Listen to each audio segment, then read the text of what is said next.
Ladies and gentlemen, dames and herren, mesdames et messieurs, welcome to the Vincent Charles Project. I am your host, Mr. Vincent Charles. And for Superb Owl Sunday, we have decided to talk about a classic. But before we start talking about this classic, let's go around the table. First and foremost, he is the sober yin to my raging yang. He is, well, everything you love about Twitter. He is Mr. Ordnance J. Packard. Ordy, how you doing, brother? Man, I'm just out here at 65 degrees, bending spaghetti. Oh, you prick. See, in the green room, Janelle and I knew you were going to mention the temperature. I had to. It's my thing. You never disappoint. We love you. Well, in a couple months here when we're 15 fucking degrees here. Yeah, in a couple months when we're doing the show, and I said, yeah, it's 114 today.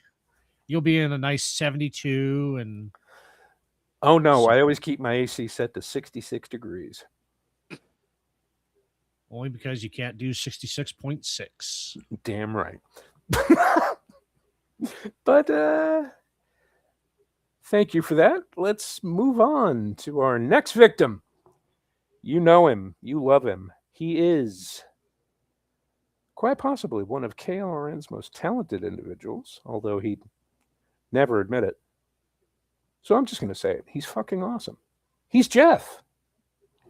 How you doing, bro? Mic check. I'm ready for the next poet. Oh, God, I can't even say that word. Next person on the stage.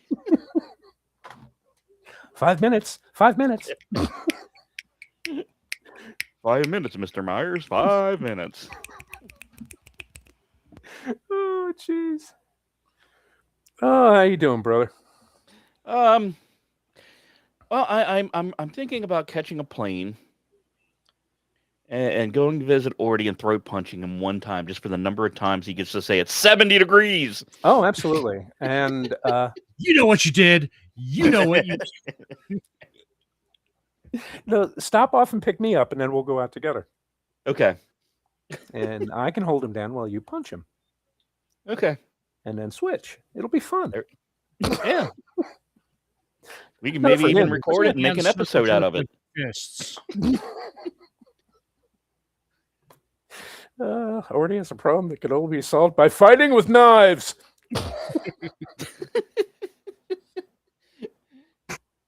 And last but certainly not least, she is the one person who hasn't seen 90% of the movies that we talk about on this show, but that doesn't matter because her reaction when she does is worth every single second. Miss Janelle Waz. Janelle, how are you doing? You know, I think most Scottish cuisine is based on a dare. Yes, it absolutely is. No, but actually, if you're from the Northeast, you're familiar with a food called scrapple, and basically it's like a breakfast sausage kind of thing because basically you take every edible part of the pig and you grind it and mix it and add spices and stuff, and it's actually quite delicious. Haggis tastes almost exactly like scrapple, except it's stuffed inside of a stomach. Oh, stomach. Which yeah, actually you had me convinced with the scrapple. I was like, yeah, okay, this doesn't sound bad. And then you said haggis with the stomach, and it's like, oh, well, right no, there. The stomach. It's just it's a muscle. That's all it is. Just like tongue. People get all the stomach makes vomit. And yet people get all skeevy when they say, "Ooh, tongue. Why do you eat tongue?" And basically because it's tasty and it's a muscle. Tongue is meat. Yeah, exactly. Yeah. Okay. Yeah, of course. Hang on. Yeah, Mr. Campbell. Oh God, why is it so friggin' difficult to scroll down? I'll just say it.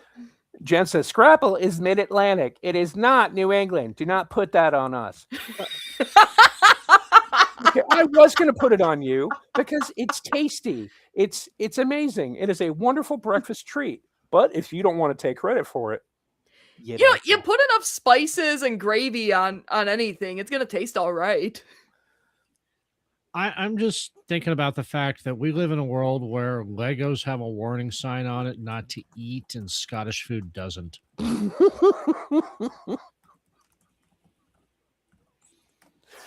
Oh, MD, you got to tell me more about this whiskey gravy, but that can wait for another time. Anyway, because it's Superb Owl Sunday, and we're not sports lovers. Well, most of us aren't. I know Jeff loves his hockey, but as far as professional football, no. College football, definitely no. XFL, fuck yeah. Yes, I want to see violence. I want to see if you're going to start a professional sporting league, I want every performance enhancing drug known to man, and I want every athlete on the team to use them. I want the flimsiest safety equipment available, and I want them to go out there and literally try to kill each other. Oh, jeez. I want them to be Isn't that able to do hockey? backflips like, oh God, why did I just draw a blank on that movie where Dizzy is the hot one? Starship Troopers. Yes. I want to I see want those- backflips, and yes, absolutely. That's, if anyone listening out there is in marketing, we've got Real quick on that scene, why were they playing American football in Brazil or Argentina? No, it was Buenos Aires. Yeah. So yeah. because America. Fuck yeah. America. Fuck yeah. Well, South America is in the Americas, so Yes. So hey. Next year they're playing in Just got- France. Get that T-shirt that Homer had in Brazil, walking on the beach, where it's Uncle Sam eating the world. It says, "Try to stop us." Yes. Oh my God. I will take a trip to Europe and wear that everywhere. And Homer singing, "I'm in Rio and I'm walking on the beach. I'm in my Speedo." And let's see. 6 minutes to the first Simpsons reference. Exactly. I had it at 6 minutes and 39 seconds.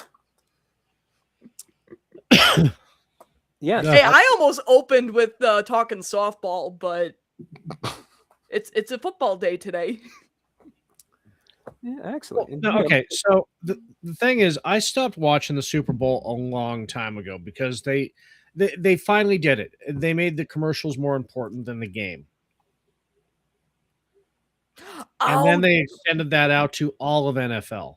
Yeah. And I mean, it cerebrally, I know that my Raiders are in Vegas now. I will never call them that. So can I really call them my Raiders anymore since I've disowned them? No. Nah. Yeah. No, they used to be your Raiders. Yeah. They need to exhume the body of Skeletor and put him back at the helm. Yeah. Ah.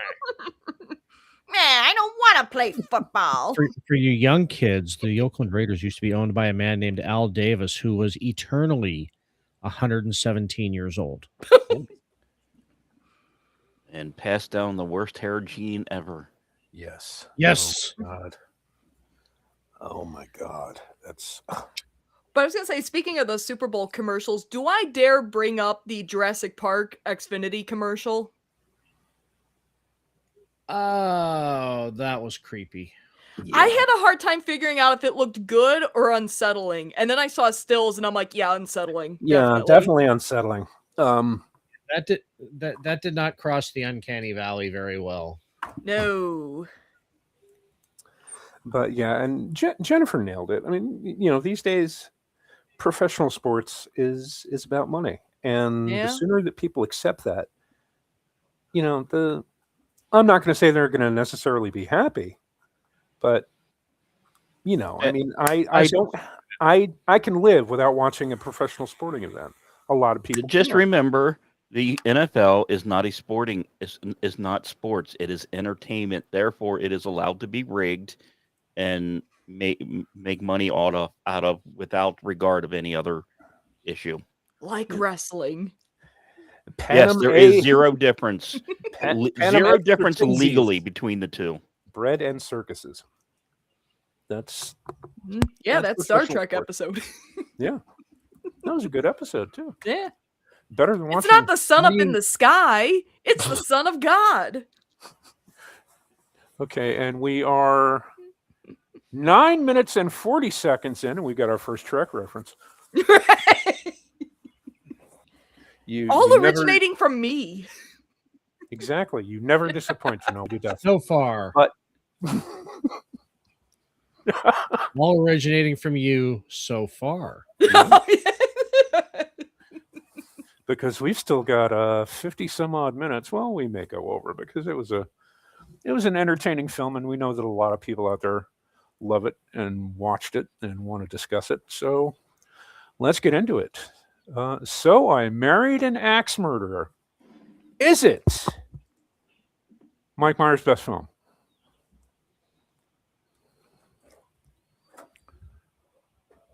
Hello? I'm thinking. Give me a minute. Yeah, snap those fingers. We have officially turned into beat poets.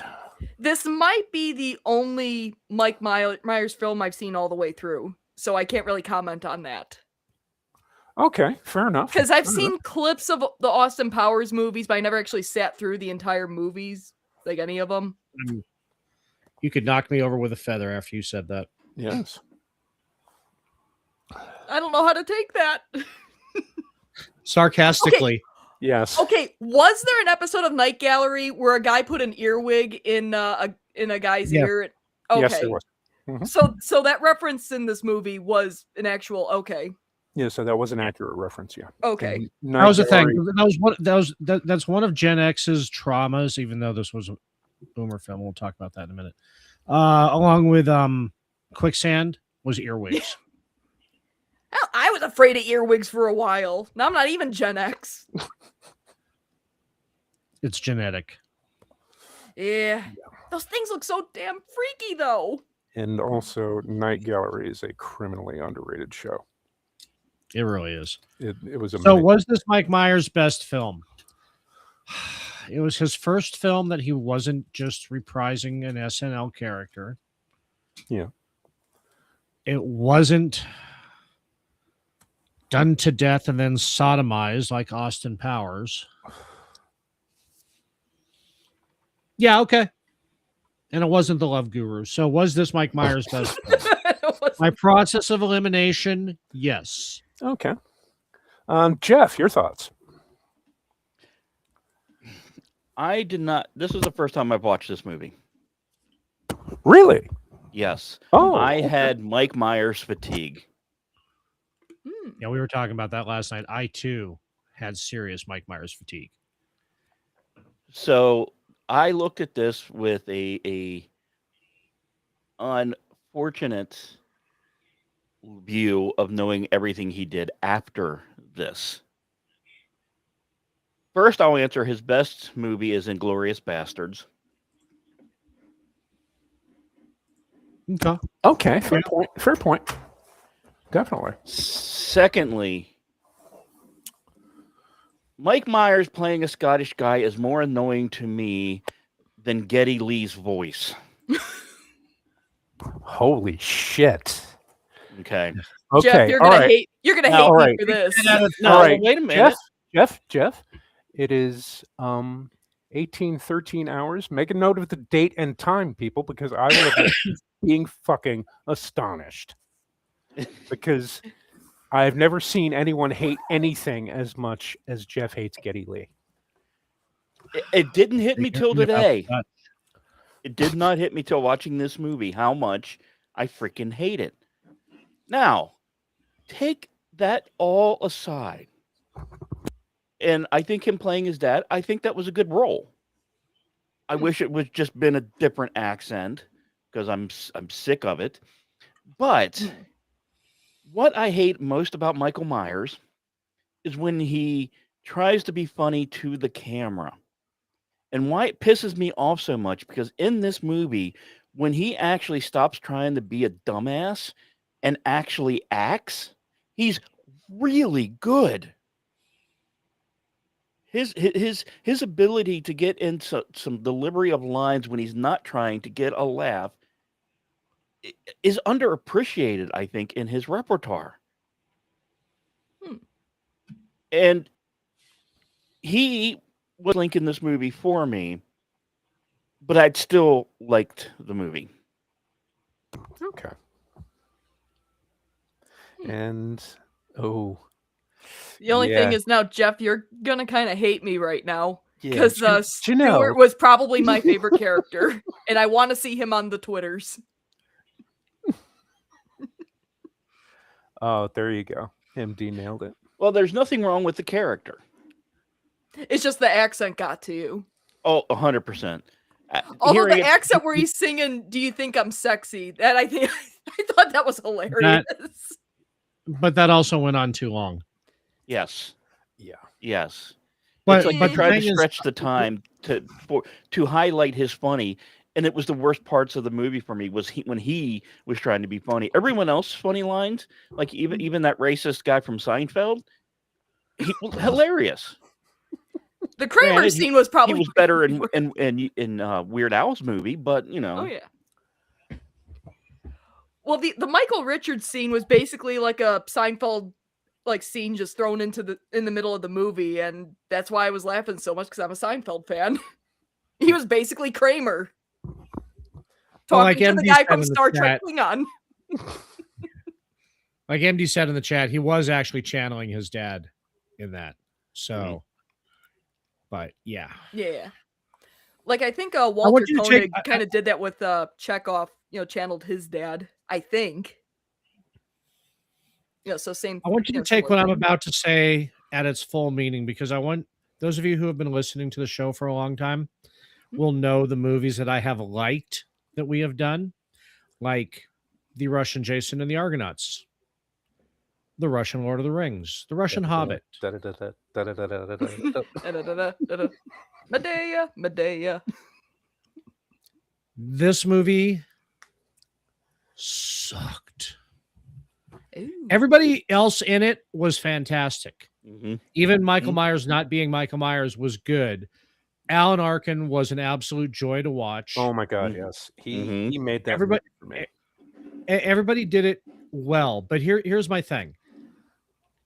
This was, if LA Story was late boomers in California or early boomers in California, this was late boomers in California. This wasn't really Gen X, though it kind of tried to be, with its radio safe spin doctors and worst song ever. And to keep playing it over. What, there she goes? No. That's actually a good song. Mm. The spin dart when they're on the boat and they play Two Princes. Yeah. Oh, I got burned out on that song a long time ago. And there she goes too. That was just Sixpence None the Richer did a better version.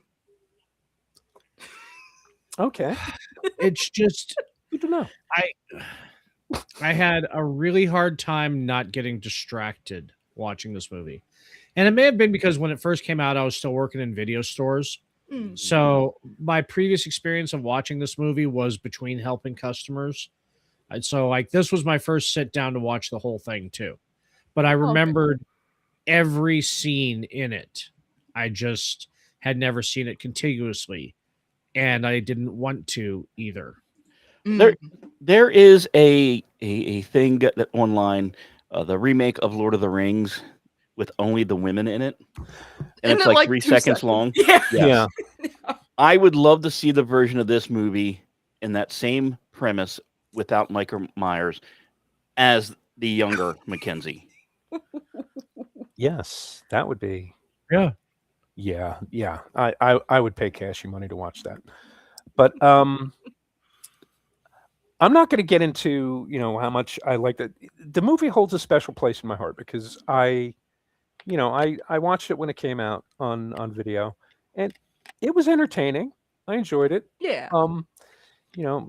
The scenes between Anthony LaPaglia and Mike Myers playing his dad, those were funny. Oh yeah. And the interplay between Alan Arkin and Anthony LaPaglia, it's awesome. Yeah. It just their dialogue just snaps, and they make it look effortless. It's like you're actually watching like two normal people having a conversation, and that's the Yeah. best kind of acting.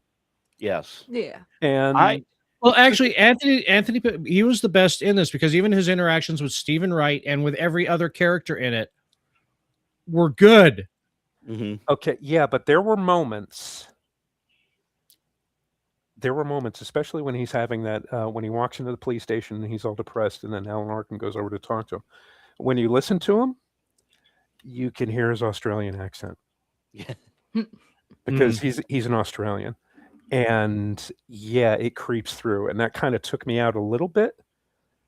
But then, you know, I just like he's doing his best, and then I just get right back into it and start watching it again.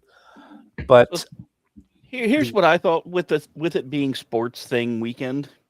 I was watching this, equating it to a baseball player. If I viewed this movie as a baseball player, it is a player who hits 200. Hits about 30 home runs, strikes out about 180 times, and makes about $12 million a year. Which means slightly above average pay for the ability to occasionally hit home runs. I was going to put the money a lot higher. Well, I use that number specifically because that's what it made. Okay, fair enough. I'm just over here like, I can live off 12 million. But I took some notes, which I normally don't do. But it's not many. So this is what I'm going to do instead of, rating the film. First one, Anthony Pally's Aussie accent shows quite a bit. The pregnant man on the cover of the Weekly World News looks exactly like Werner Herzog. Go back and look at it. It is 1970s Werner Herzog. Okay, the next one. San Francisco was beautiful 33 years ago. No shit on these streets. Yes. Yes. Charlie, Mike Myers' character, is the prototype for every lesbian from 1993 to 2005. Accurate. I thought he had the Daniel Jackson hair, personally. Early 90s Amanda Plummer cleans up very well. Yeah, she looked great in this. I still hate the spin doctors. Absolutely. Drug rugs and trench coats everywhere. And if you're not familiar with a drug rug, it's a Mexican sweater. You can see one of the guys on the prison tour is wearing them. The breakup scene in that little park, it's straight out of Full House. Yes. That's where the house was. Yes. Okay. The next one. What the fuck does Charlie actually do for a living? San Francisco. Thank you. I was asking that the whole thing. He's a San Francisco, even back in the 90s, was the most expensive city to live in the country. Yeah. Yeah, he just drives around and buys haggis. Yeah. And he has time to just hang out and help at a butcher. Exactly. Yeah. Okay. And eat very large cups of coffee or drink. Yeah, that's one of my comments too. I'll get to that in a second. I still want a VW Carmen Ghia. I love those cars.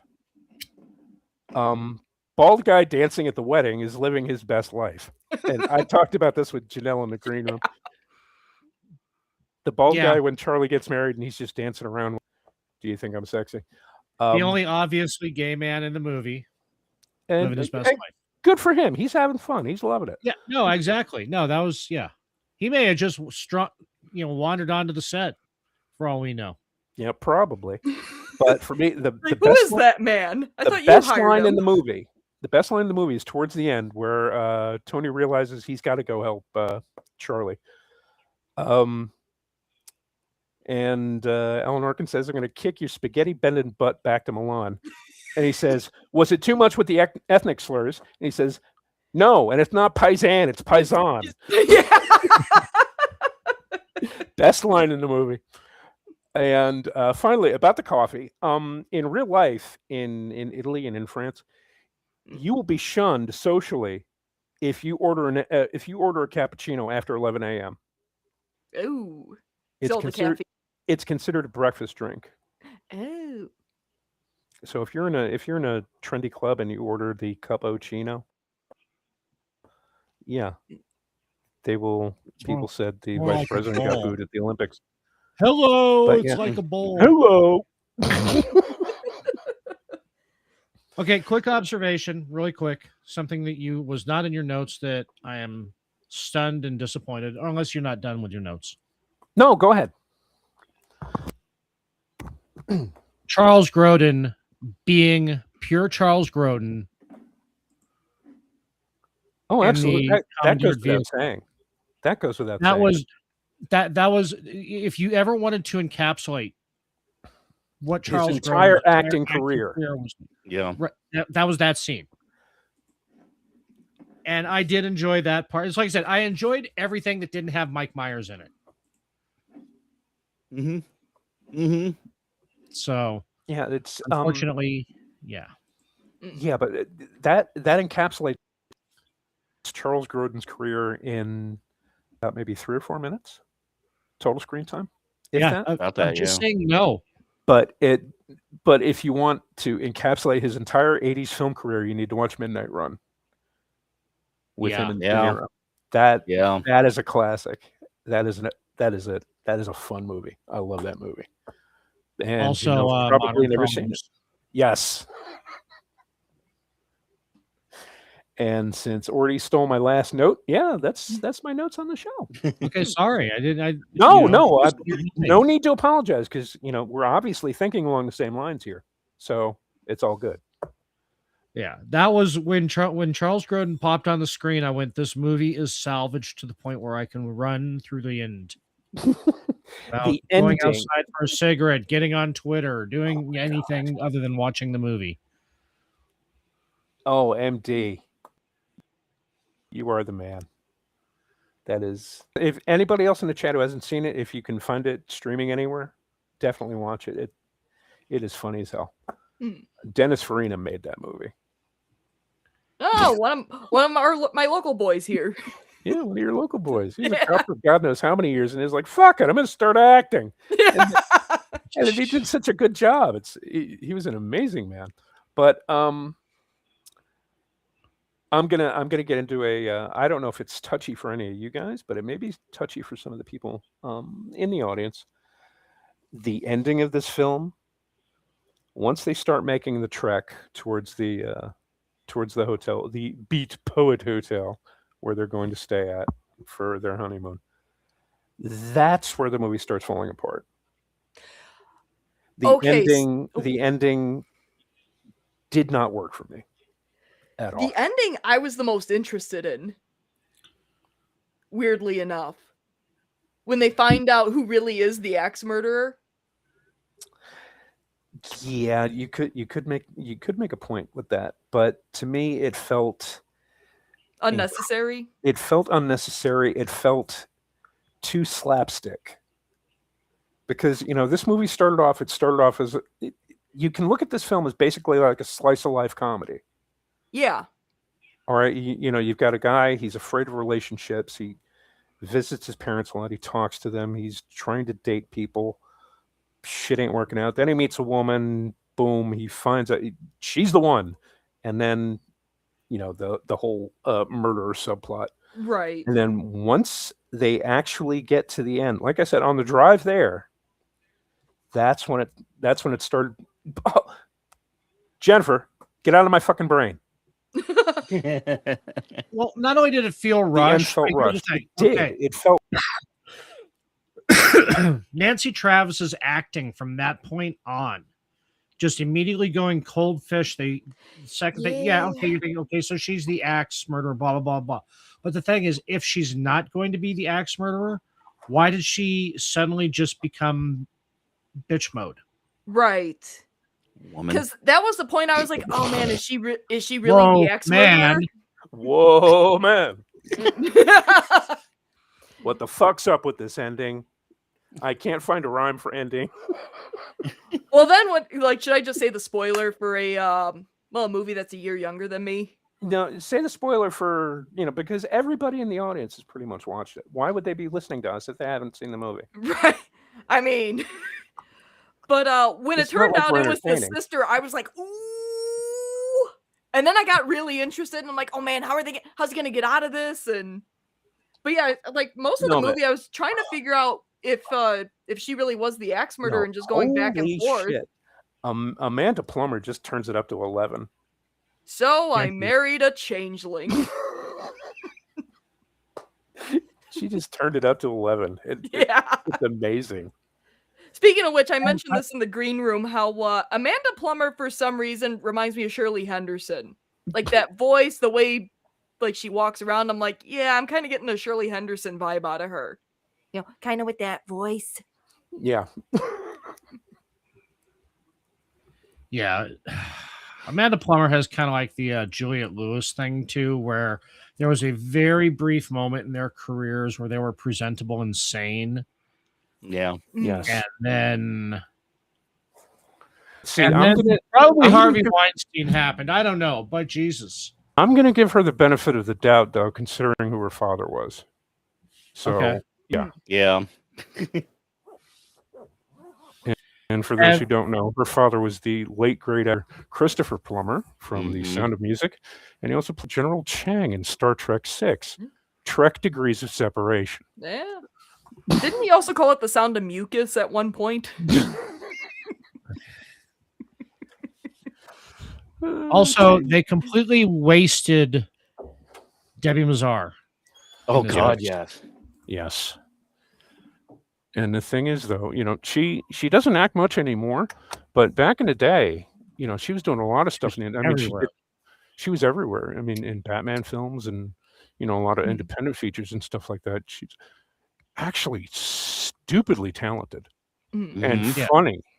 And for her to just give like a throwaway line in the diner, that was disappointing. Mm. Yeah, that was just an absolute waste. They gave the dude who performed before Mike Myers, the poet that was on before him with the I want to apologize to the Panic aliens. attack in the Oh, yeah. yeah. Yeah. That guy Yeah. would not have been out of place on TikTok. Well, the thing is that I actually wanted to hear that poem too. But they gave him better material than they gave Debbie Mazar. Yeah, And that he was Timu Carrot Top. I wanted to hear Yeah. Timu Carrot Top's story. And dude, please tell me that everybody else who watched the beginning of the movie, when they're sitting there, and Anthony LaPaglia is sitting, with his pimp suit on. Please tell me please tell me you thought of Mickey Blowtorch. 100%. Exactly. Because that is well, not just that, is that with the exception of Janelle and everybody in the audience over a certain age, we all sat in that coffee shop at one point in the early to mid 90s next to that guy. Yeah. Yes. And we were all listening to the story that Timu Carrot Top was giving, on stage. And I looking back on it, yeah, it's kind of cringe that we actually did stuff like that, but goddamn, we had fun. At the time, I was Yeah. probably watching Barney. For perspective. Really? Are you sure you haven't seen Barney?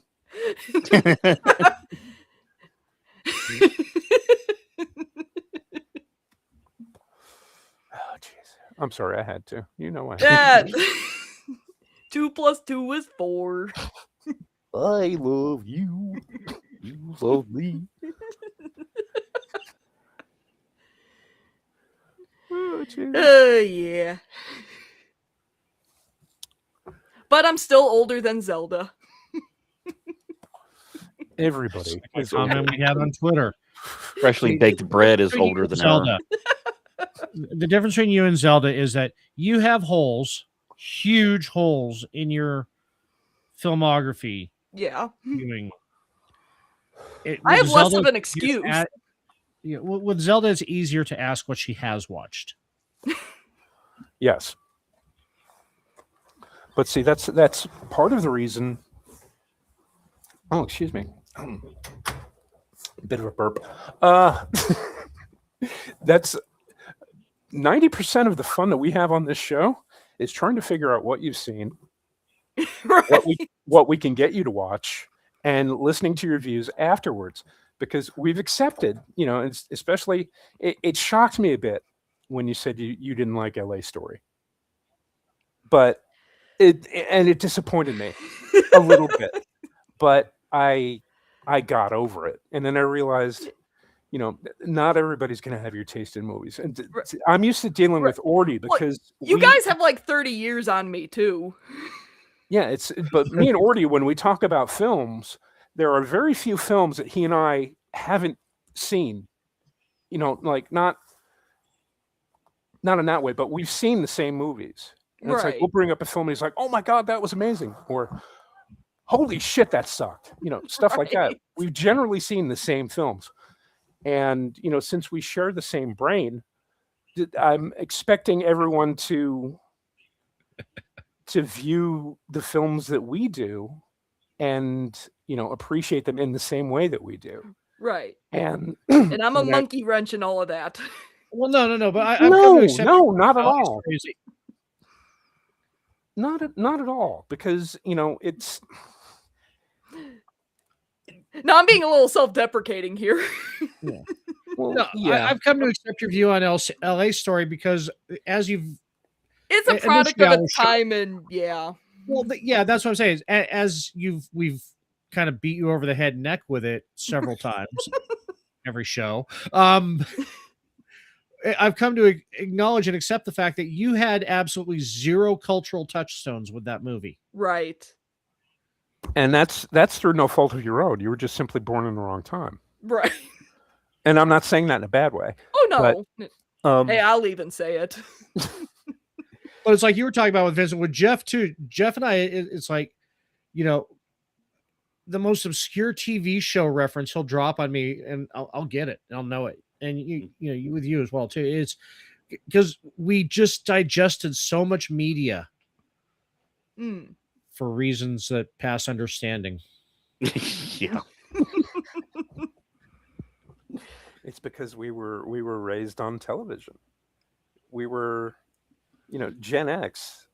We had to, we were latchkey kids. So what do you do when you get home? Okay, you do your homework. You do the chores your mom wrote down. What do you do after that? You watch TV. Right. Until everybody comes home. And then real quick, I got to break this because you had something that you had never seen until last week. Give me your quick rundown of Office Space, or of the Head Office. Head Office. Thank you, dude. I thought that Maximum Overdrive was the film with the most cocaine use in it. And I'm not talking about actually using cocaine on screen. I'm talking about everybody involved in the production using vast quantities of cocaine. No, this is far and away the biggest cocaine-fueled film that I've ever seen in my life. And Jane Seymour, I would sell your soul for one night with her in that movie. And I say it without shame. You can see the cocaine sweating on Danny DeVito's forehead as he Oh was. my god, dude, he was sweating worse than Van Damme in Knockoff, and that was a cocaine-fueled movie, but it wasn't nearly as bad as Maximum Overdrive, because the budget for Maximum Overdrive and the Stephen King film was $10 million. $9 million they spent on cocaine, and this movie is far and away worse than that. It was a stupidly funny movie. I laughed my ass off watching it. But yeah, dude, thank you for that. That like, dude, I actually ripped a copy off YouTube. It's on my phone. So yeah. Well, as near as we could tell, they don't actually fly the planes. They just roll them down hills towards each other and crash them into each other. Oh, jeez. And I'm sitting here talking about shitty movies and laughing with you guys, and I'm multitasking and I'm watching Patrick Stewart's Macbeth. Oh, no. Is that the one where he's wearing a suit and tie? Basically, it's a German army uniform, but yeah. Oh, that. Jeff, have you seen Head Office? You need to. So, I sometimes. Oh God, yes. Yes. Sorry, sometimes I have to look at like the Eddie Albert DVD, was in that VHS. movie. Yes. God. Yes. See, Vincent, I was surprised you missed it because that was like one of HBO's earliest movies they ever Oh. made Yes. in conjunction with TriStar, and it was all over HBO. It's Oh. like as soon as it went to 9 o'clock Eastern, which would be 6 o'clock out here when I was watching it, you would hear the like I'd be doing homework in the background or what and listening to HBO in the background. And as soon as they heard the monkeys fucking, I was be like, or as soon as them fucking around the monkeys, I'd be like, all right, cool, head office is on. Time to go spank to Jane Seymour. See, that's the thing. When was the release date? I think it was 87, 88, something like that. I Oh, was. no, it's earlier than that, I think. Was it? Hang on. Let me look. Oh, no, it was 85. 85. Okay, that explains it. 85, I was at from June onward, I was at Fort Bliss, Texas, doing basic training. And then after that, I got 6 days worth of leave and then flew immediately to Germany and spent the next 4 years there. So yeah, they didn't have HBO over there, so I missed a lot of shit. Okay, that would explain it then.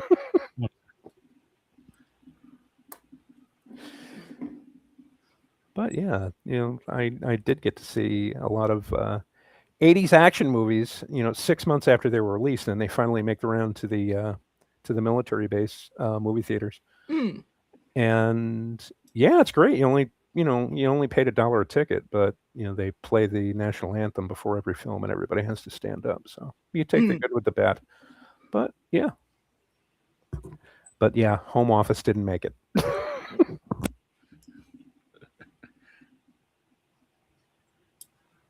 So I married an axe murderer.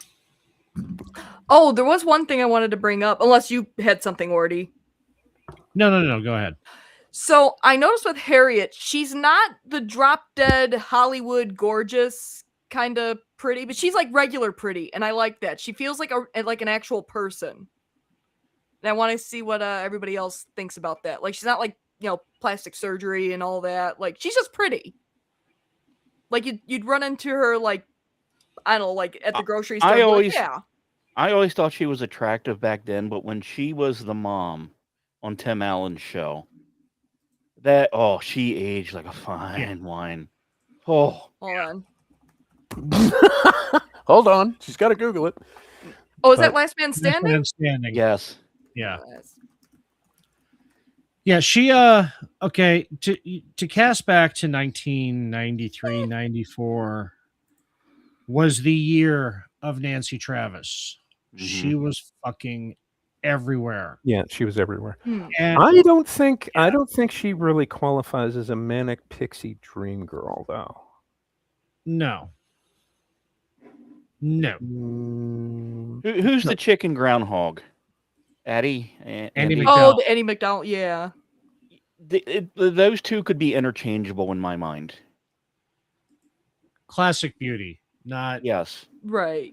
Beat you in the face with titties beauty. Yes. Yeah, they to me, I look at them and it's like if you actually dated somebody who looked like this, you would think yourself the luckiest guy in the world. Yeah. Because they're not classically beautiful, but they're attractive and they're also funny. So yeah, that I would rather have that than any fucking Victoria's Secret model. So and I've met a few of those. I would take a Nancy Travis outside of Alessandro. Alessandro is one of the hottest women I've ever met face to face, including Terry Farrell. I said it. I don't believe you. Nancy Travis, I would take her over every 12-year-old prepubescent boy that modeled for Victoria's Secret before they get their push-up bras on. Okay. Jennifer says, hear me out. She has the too cool for regular life, is a butcher, pretty not drop dead hot, and has a cool loft. Very non-mainstream, slight with an edge characters. Yeah, that's true. But, and in a way, you're correct. because when I think of manic pixie dream girl, I think of Zoe Deschanel, or I think of what was her name? She did Amelie, Audrey Tautou, Ooh.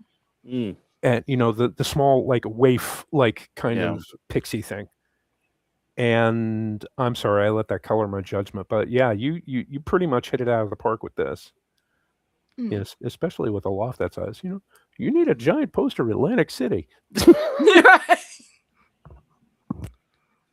But then we find out that it was actually Amanda Plummer's loft. yeah. Just like Which- Amanda Plummer was the axe murderer. Yeah, exactly. Yeah. So the thing that has occurred to me that half the people in this movie don't have jobs. Yes. Well, Which, having lived through Charlie's a beatnik. 93, how does that happen? You're Especially not with- getting paid with to an write apartment like that. poetry. Yeah, especially with an apartment like that in San Francisco. Yeah, you look at that. That I mean, was multi-floor. Got how many bathrooms did they have? Like 2 or 3.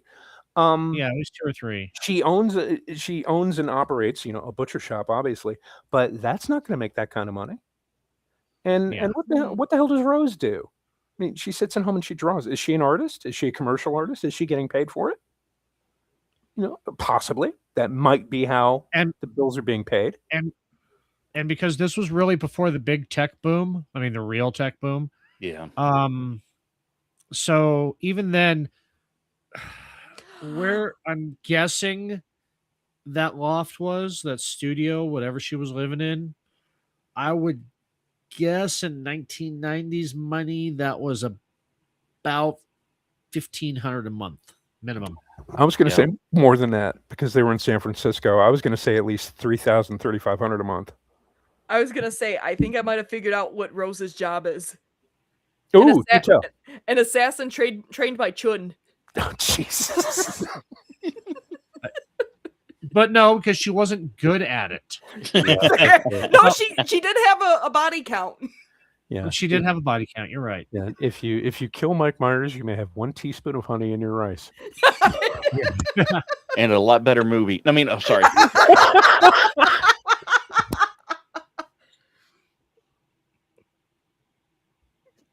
Oh. While mercy. he's watching soap operas. Well, balancing on 2 fingers. Oh, And please. Kate Mulgrew was there. Oh, dude. These days she'd have Change that movie, change protesters your outside her shop all day. Yes. Yes. No, she'd have piles of shit outside her shop all Oh, day. God. Oh. That's the thing. That's what upsets me the most. When we discussed Remo Williams, I made the point that New York City was a character in that film, Yeah. and in this film, San Francisco is just as much a character. Yeah. And Mhm. this is back when we remember it. We remember how it used to be. Right. It was a very bohemian city. It was a city that had a European feel to it, Mhm. and it was, in some places, it's almost hauntingly beautiful. But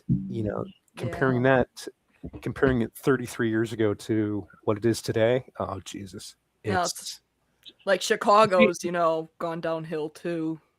Yeah, so I feel she it. wasn't part of the early adopter hackers from the Mount Hideaway Mysteries. Oh my God! No, that was Harriet with the kung fu. Yes, Yeah. I still want that patch. I so want that patch. yes. We Whenever you start up a merch store, So it's about cowboy I know we beat don't- computer. I know we don't get political on here, but I'm just to put things in time and a place.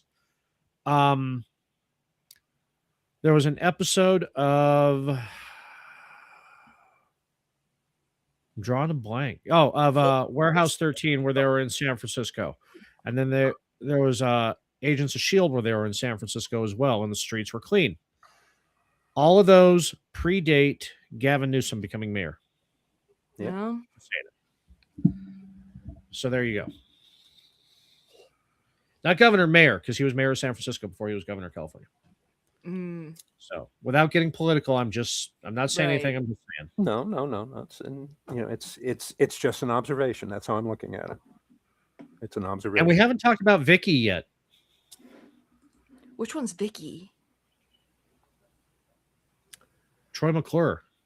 Ah, you may remember him from such films as Earwigs, Ooh, and Man vs. Nature: The Road to Victory.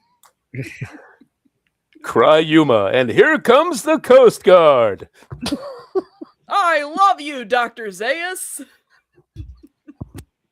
Yeah, no, I mean, Phil Hartman being Phil Hartman also. Right. That was, because I mean, he basically played the same character he played in most everything else too.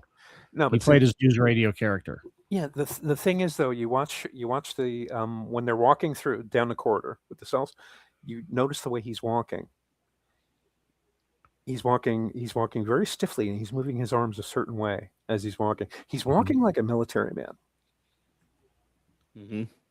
And it's these little subtle cues that he gives off when he's acting. And yeah, oh my God, it's I still miss him. Yeah. Yeah. I always He may feel be bad whenever I he may see be Phil your guy's Hartman. Troy. He'll always be my Zap. Yes. Zap Brannigan. And Zach Brannigan, Guacamole. It's guacamole. Zach Brannigan has a line that I use almost every day whenever something falls. Kif, I've had sex. win again, Inform the Gravity. men. No, you win again, Gravity. Was that one where he was wearing the girdle and it popped on him? No, that was when the ship Oh. was crashing into the planet. Okay. Yeah. It's built like a steakhouse, but it handles like a bistro. And we need to hear this from somebody with a seductively sexy voice. Nichelle Nichols goes to talk, and then it shifts to George Takei. Right. Oh, that's a show that went wrong. Oh. But like I said, we won't discuss politics and we won't get into it. We'll just say And enjoy the older episodes. Yep. And him and 4 other inmates pissed in his orbital sockets. On to the cafeteria. Oh, jeez. There's a lot to complain about with this film, but also I Is there? think there's also a lot to love about it. The interplay between a lot of the characters, a lot of the quotes. I talked about this with Janelle in the green room. This is one of the most quotable movies that you can watch. I mean, you mention this quote and immediately people know what you're talking about. They know what film you're referring to. And well, like, there's some valid complaints, but I still enjoy it. It's an entertaining film. I mean, I was worried that you guys are gonna love it, and I was gonna be like, "Yeah, it's all right," but yeah, I mean, I had a decent amount of I fun backed with you up it. on this one. I actually thought the movie was paced nicely. You know how like a lot of movies like drag out like the beginning and it doesn't do a whole bunch for a while. I thought this moved along pretty all right. The ending is a little rushed. I'll acknowledge that, but everything else, I thought it was at a pretty decent pace. It's only 90 minutes. Yeah, the 90-minute thing might be a good selling point. Yeah. No 2.5-hour movies Tentacle in here. the chicken that makes you crave it fortnightly. And the movie just ended for me. I had it playing on mute in the background. Move your head and get the paper if you can. Yeah, I think my problem with this movie is jokes aside, this could have been an even better movie.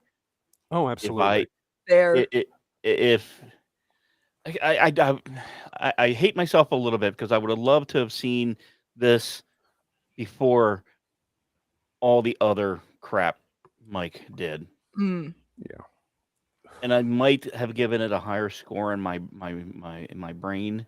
Right. But I I had such fatigue that even all these years later, him doing those bits and dragging on and overdoing a comedy bit by twice as Yeah. long, just I did notice. He's in my Mount Rushmore of hatred with Geddy Lee now.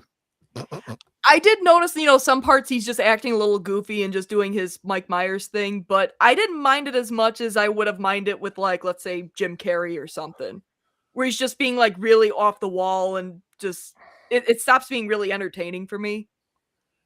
But yeah, it's like I can basically acknowledge it's described- goofy, but I didn't hate it. You've basically described every Jim Carrey movie for me. But yeah, Yeah. do Yeah, not there's watch only- his there's only- Christmas Carol. It sucked. I only like one I- Jim I- Carrey movie. The Mask, No, Sonic the Hedgehog. Truman Show. Oh, actually, Sonic love he, the he was first all fight. right in. No, I like that. I like the Truman Show because of Ed Harris. Mm-hmm. Ed Harris was amazing in that movie. Perfect counter to Jim Carrey. Absolutely. Okay, Yeah, they I were think talking my about. problem with Oh, Mike Myers has always been my problem with Mike Myers is that his shtick is the fourth wall break. I hate that. Oh my god! I just realized it. uh-oh. He look at him and Dana Carvey, as you might look at Adam Carolla and that other guy. Only one of them was funny. Yeah, Yeah. Dana Carvey was brilliant. Yeah. No, he still is. I'm still gonna say that my favorite line from this movie was, "Not kidding, that boy's head is like Sputnik, spherical but pointy in parts."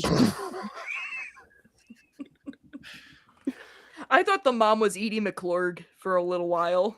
Yeah. Oh my God. Scottish Edie McClurg. Chevy Chase and Woody Allen were considered for the role of Charlie. Ugh. Oh, not Woody Allen.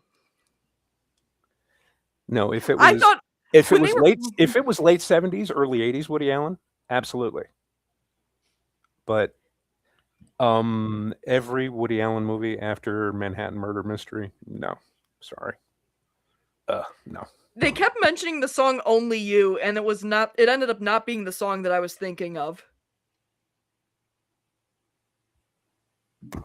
Okay. Yeah, so I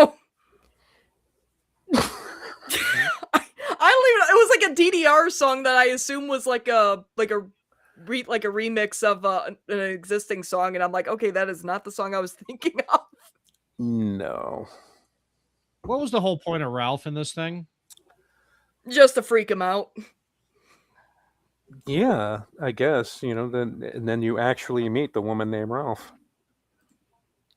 And yeah, that was, well, I suppose that was supposed to be like a watershed moment. It's like, oh, he met Ralph. He doesn't have to worry about that anymore. But yeah, it's Completely flat. yeah, it fell flat.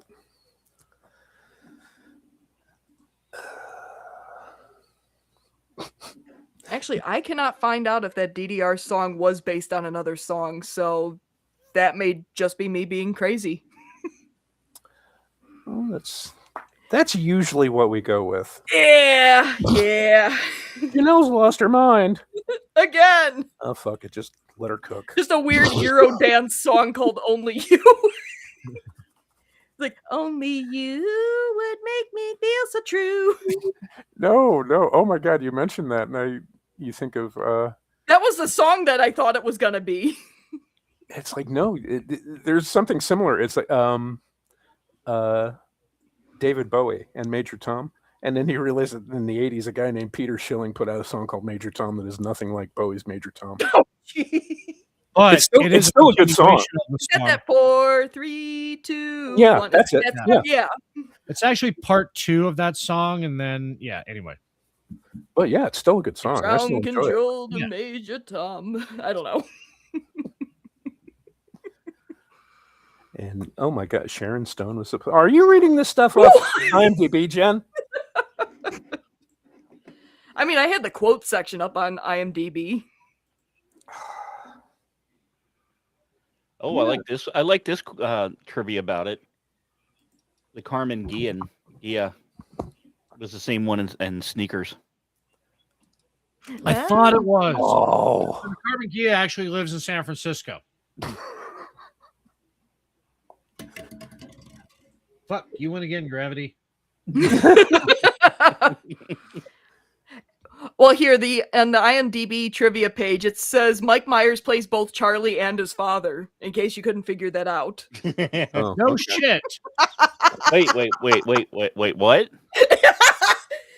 What do you mean Chun wasn't played by an actual Korean? To my range. Oh shit! And I'm looking up used Even Carmen more shocking. Diaz on my phone. There's a guy selling one. He's 53 miles away from me. He's selling one for $18,500. It's the hard top though. Yeah, boo. Yeah. Well, it boo. says here, when Harriet takes the wedding rings out of the talcum powder, you can see a bandage on the middle finger of her left hand. This was the same finger she had cut during the butcher shop scene while being distracted due to her laughing at the ridiculous antics of Mike Myers. Oh, I know she's lying.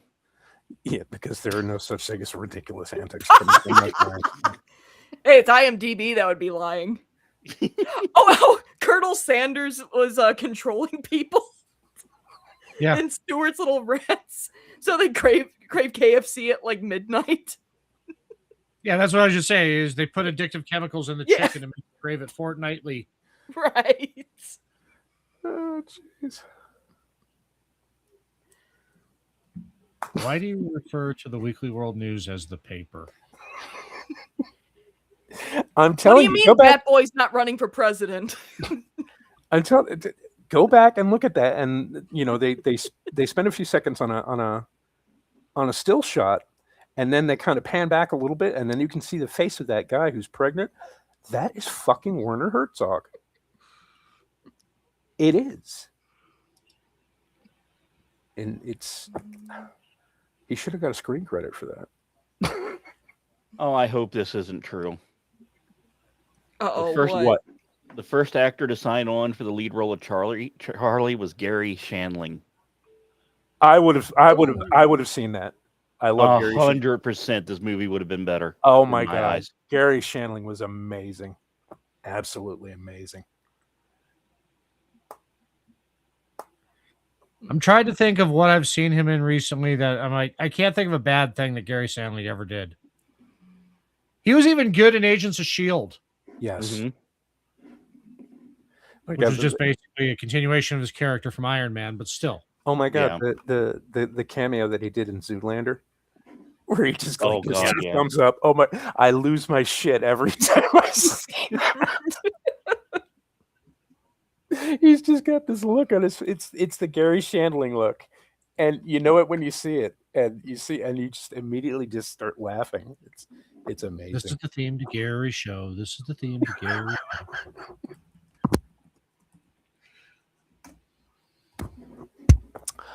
Oh, jeez. Ribs hurting. Gary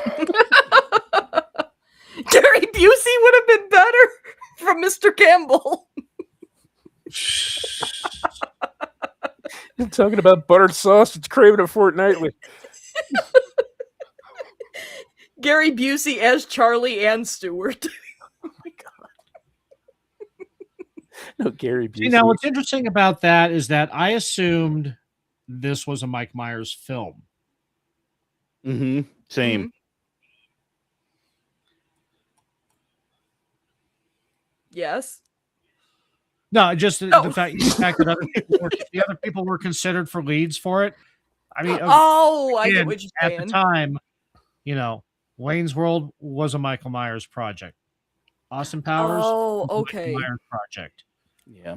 The So they Love could have gotten like Guru. Stallone for does, this film it's if they Adam wanted Sandler. to. Yeah. The Love Guru, a Michael Myers project. Gary Busey No, is that- Austin Powers. That would have been. No, that wouldn't have worked. No. I had to think for a minute, but no, that wouldn't have worked. And unfortunately, Christopher David Walken Harvey is already blew Charlie. his wad on that with the International Man of Mystery, whatever that with turtle thing. Oh, the Master of Disguise. Yeah. Yeah. Oh Never my saw god. that one, but Brent Spiner's in Oh it. my god. That you've seen.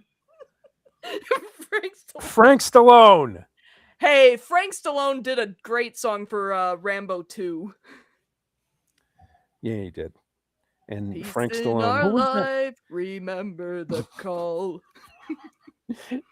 Frank Stallone. Okay, you know, okay, now I have to look because there was a movie I remember it was when I was working in video stores, and it had like the last names like it was like the Expendables, except it was before the Expendables, Mhm. and it was all with all their brothers and kids and stuff. It was like Oh, Jake man. Busey and Oh, hang on, man. you just mentioned Frank Stallone. Now I gotta look. Oh my God, no! I remember one. There was one with Chuck Norris's son, Steve McQueen's son, and Patrick Swayze's brother. It I thought was you were gonna called. I say think this Patrick is it. Stewart. It was called Death Ring, and Billy Drago played the bad guy. And oh my God, this movie is a steaming pile of shit, but it's amazing.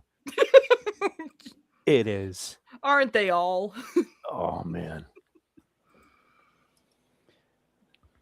Okay, Yeah, this because would've been Don 90s. Swayze looks a little bit like a Down syndrome version of Patrick.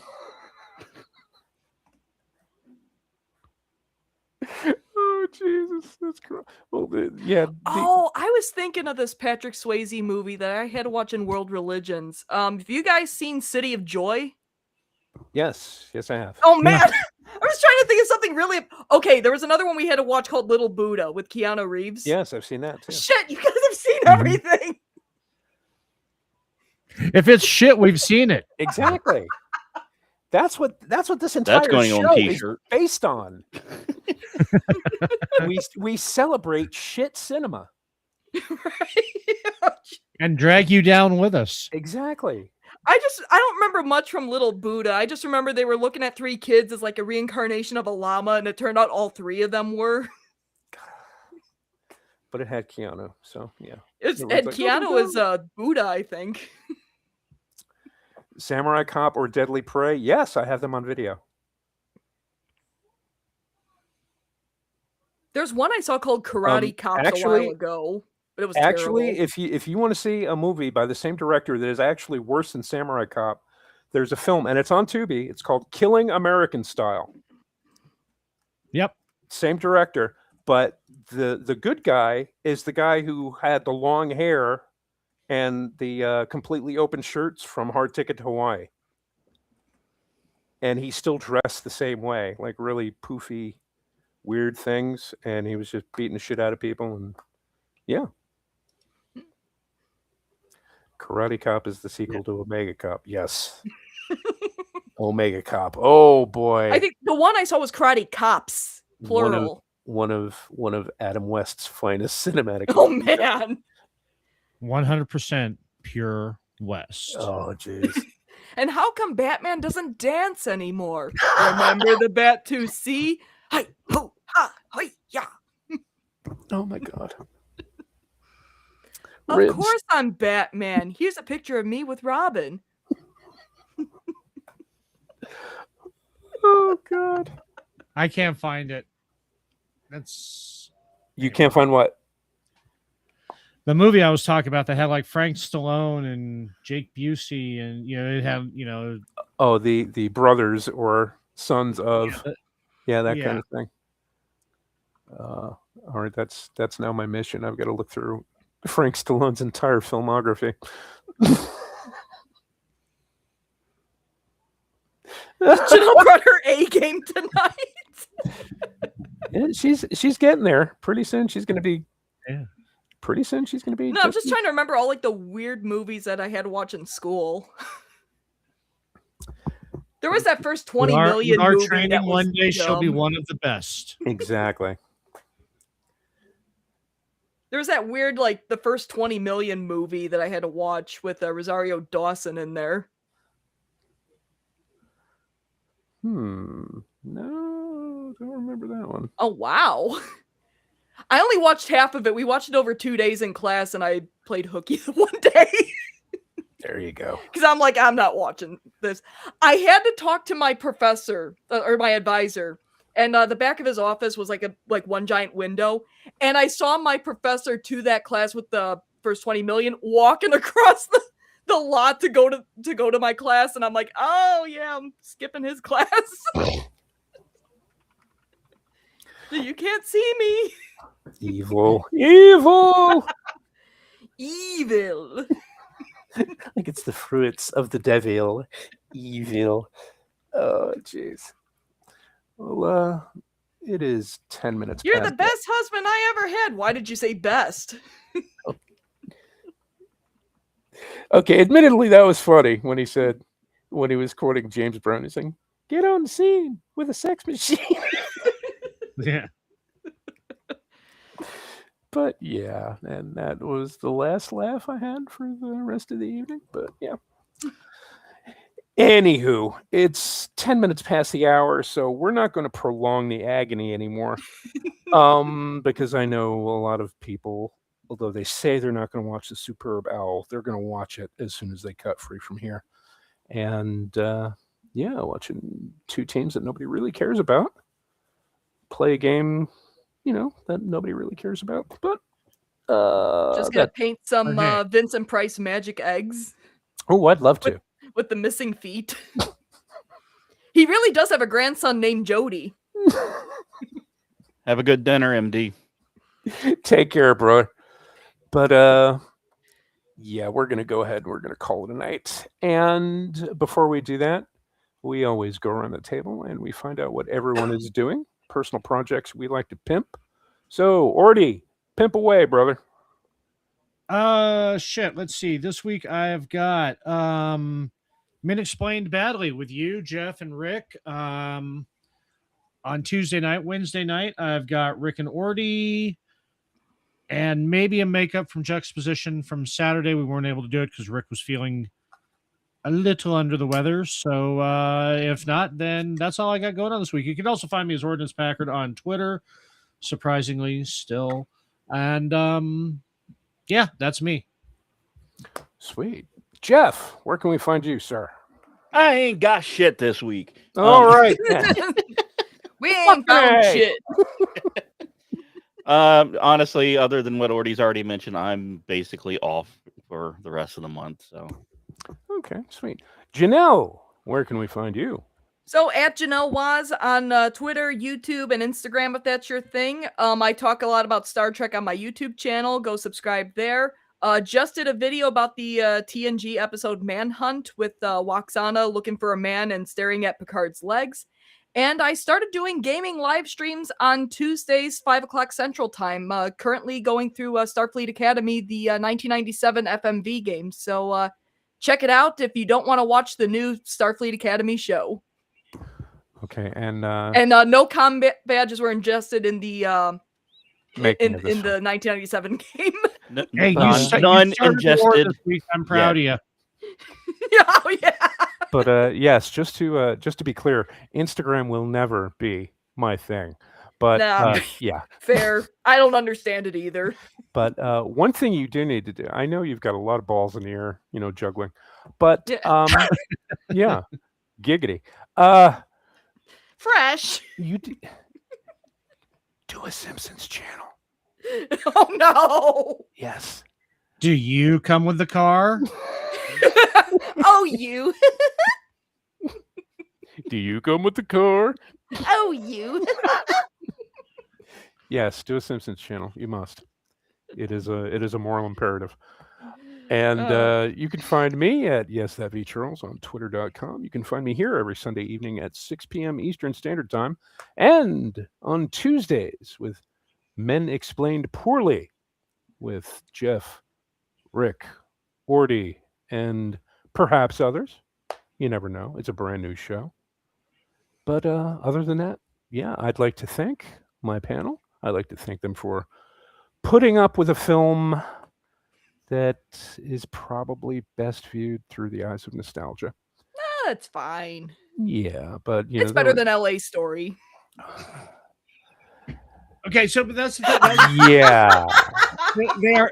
They are two boomer movies. Just different takes on the same boomer sphere. Fair. Okay, fair enough. And Need Mike Well, Myers in LA Story and Steve Martin and So I Married an Axe Murderer. geez, it probably would have been better films. Oh, But But again, I'd like to thank my panel for joining me. I'd like to thank all of you for listening because, well, we love to entertain and we're happy that you continue to show up weekly for listening to whatever it is we actually do here. But yes, and in the words of the late, great Vincent Price, a man who limits his interests